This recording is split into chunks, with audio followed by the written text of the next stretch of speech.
वो शहर जहाँ की रानी ने अपने ही लड़के को हाथी के नीचे कुचलवा दिया। क्या ये सच था या फिर सिर्फ एक मिथ्या? आज नो योर सिटीज पास्ट के एपिसोड 1 में जानते हैं इतिहास इंदौर का। शुरू से शुरू करते हैं। प्राचीन भारत में मध्य भारत के उतने प्रमाण नहीं मिलते, परंतु फिर आता है मगध साम्राज्य। मगध के शिशुनाग वंश, उन्होंने 1413 ईसा पूर्व से इंदौर सहित पूरे मध्य एवं पूर्वी और पश्चिम भारत पर राज शुरू करा। 345 ईसा पूर्व में इनका राज खत्म हुआ और मगध में आया नंदवंश, और इंदौर पर फिर मगध के नंदवंश का शासन रहा।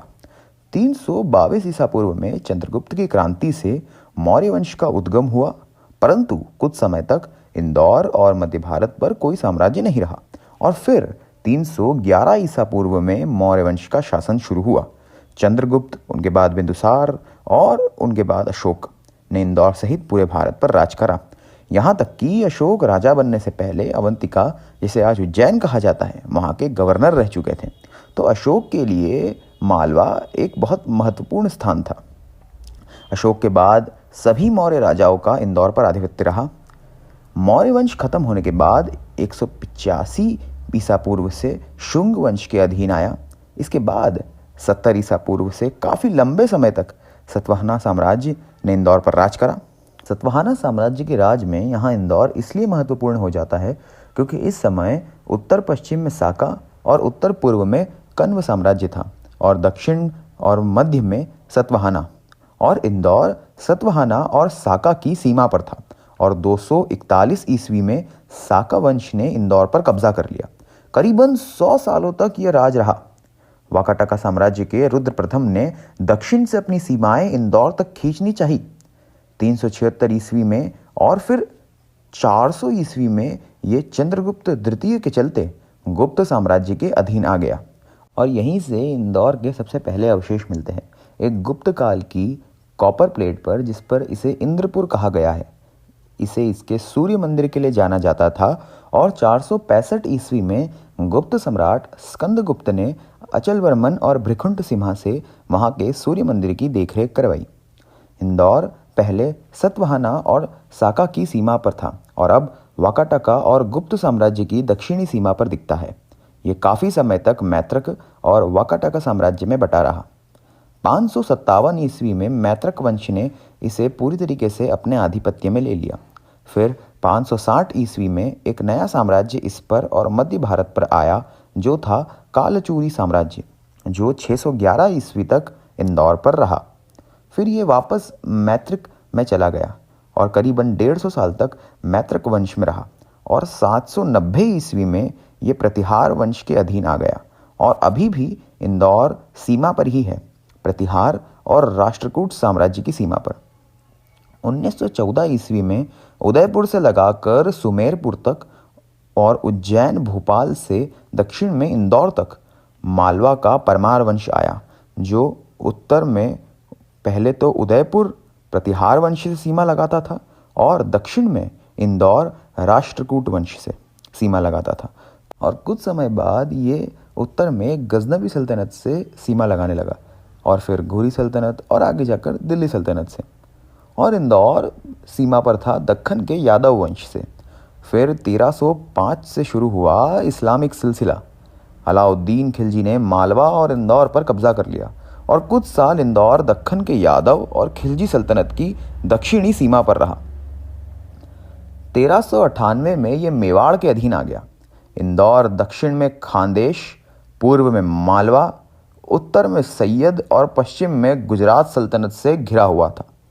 उसके बाद 1451 से करीबन 100 साल तक ये राजपूताना में आया, परंतु फिर भारत में मुगल काल आ गया।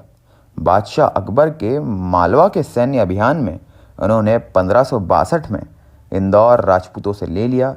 फिर जहांगीर से लेकर औरंगज़ेब तक और औरंगज़ेब से लेकर मोहम्मद शाह तक 1736 तक ये मुगल शासन के अधीन रहा, जहां ये मालवा परगना की काम्पेल सूबा में आया।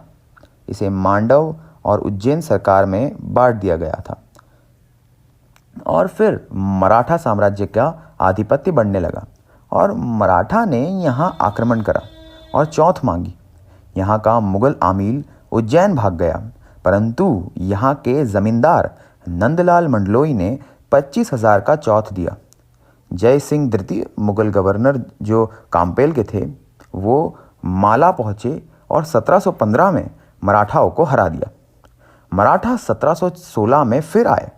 1717 में काम्पेल पर आक्रमण करा और संताजी भोसले की अगुवाई में मार्च 1718 में मालवा पर हमला करा और असफल रहे इस बार भी। 1720 में परगाना को काम्पेल से इंदौर शिफ्ट कर दिया गया, यहाँ की कमर्शियल एक्टिविटीज़ को बढ़ता हुआ देखकर। और फिर 1724 में पेशवा बाजीराव और उनके साथ राणोजी सिंधिया, मल्हार राव होलकर और उदाजीराव पवार ने यहाँ एक सैन्य अभियान शुरू करा, जिसके अंत में मुगल निज़ाम ने इस इलाके की चौथ देने की मंजूरी दी। पेशवा दक्खन चले गए, पर मल्हार राव होलकर को यहीं छोड़ गए कर वसूली के लिए। 1730 में आमझेरा के युद्ध में मुगलों को हराकर मालवा पर और इंदौर पर मराठाओं ने अपना आधिपत्य स्थापित करा।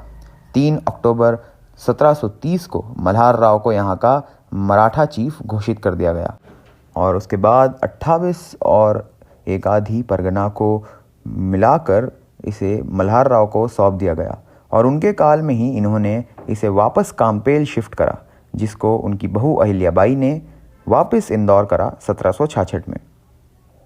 इसके बाद काम्पेल तहसील को इंदौर तहसील में मिला दिया गया। फिर आता है इंदौर स्टेट का स्वर्णिम काल। अहिल्याबाई होलकर, जिन्होंने मल्हार राव होलकर के लड़के खांदेराव से शादी करी थी। युद्ध में खांदेराव की मृत्यु हो जाती है और उनके ससुर मल्हार राव होलकर साम्राज्य अहिल्याबाई को सौंप देते हैं। फिर 12 साल बाद 1766 में मालेराव होलकर इंदौर के राजा बनते हैं, जो मल्हार राव होलकर के पोते थे और अहिल्याबाई होलकर के इकलौते पुत्र, परंतु 6 महीनों में ही उनकी मृत्यु हो जाती है। मालेराव होलकर की मृत्यु की गुत्थी भी थोड़ी सी उलझी हुई है। कई ऐतिहासिक प्रमाण ये पुष्टि करते हैं कि मालेराव होलकर की मृत्यु जो थी वो एक पुरानी चली आ रही बीमारी के कारण हुई थी, परंतु कई ऐतिहासिक प्रमाण ये भी कहते हैं कि क्योंकि अहिल्याबाई को ये पता लगा कि उनके लड़के ने एक बछड़े की हत्या कर दी, इसलिए उन्होंने अपने ही लड़के को हाथी के नीचे कुचलवा के मरवा दिया। परंतु कई इतिहासकार इस बात की अवहेलना करते हैं। अहिल्याबाई 1767 में इंदौर का शासन संभालती है। उन्होंने राजधानी को महेश्वर शिफ्ट कर दिया, जिन्होंने कई मंदिरों का या तो जीर्णोद्धार या फिर देखरेख करवाई, जिसमें आते हैं काशी विश्वनाथ, अयोध्या, बैद्यनाथ, टुंगनाथ, केदारनाथ, द्वारका, ओमकारेश्वर, रामेश्वरम। पर फिर 1818 में तीसरे एंग्लो मराठा युद्ध में इंदौर स्टेट भी हार जाता है और अंग्रेजी शासन के अधीन आ जाता है। परंतु इसके बावजूद होलकर इंदौर स्टेट पर रूल करते रहे, प्रिंसली स्टेट बनकर, जिसका कारण थे तात्या जो यहाँ के दीवान थे। और राजधानी ब्रिटिशर्स ने फिर से इंदौर करी, बावजूद इसके कि उज्जैन एक कमर्शियल कैपिटल था मालवा का, क्योंकि जॉन मैलकॉम जैसे कई ब्रिटिश एडमिनिस्ट्रेटर्स ये मानते थे कि उज्जैन नॉन ब्रिटिश गुड्स को सहयोग देता है, इसलिए इंदौर एक अल्टरनेटिव था।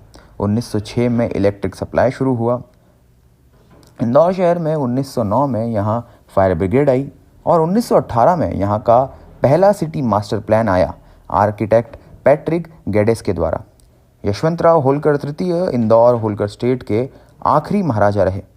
1947 में बाकी प्रिंसली स्टेट्स की तरह होलकर इंदौर स्टेट भी इंडियन यूनियन में शामिल हुआ और 1956 में ये मध्य प्रदेश का हिस्सा बना, जो आगे जाकर मध्य भारत का इंडस्ट्रियल और कमर्शियल हब बना और इंडिया का क्लीनेस्ट सिटी भी। तो ये था इंदौर का संपूर्ण इतिहास। दोस्तों, मैं अगला एपिसोड कौन सी सिटी पर बनाऊं मुझे कमेंट में ज़रूर बताइएगा। तब तक के लिए वीडियो को प्लीज़ लाइक कीजिए, चैनल को सब्सक्राइब कीजिए और इस वीडियो को ज़्यादा से ज़्यादा इंदौरियों तक और अपने दोस्तों तक शेयर कीजिए। तब तक के लिए धन्यवाद। जय हिंद।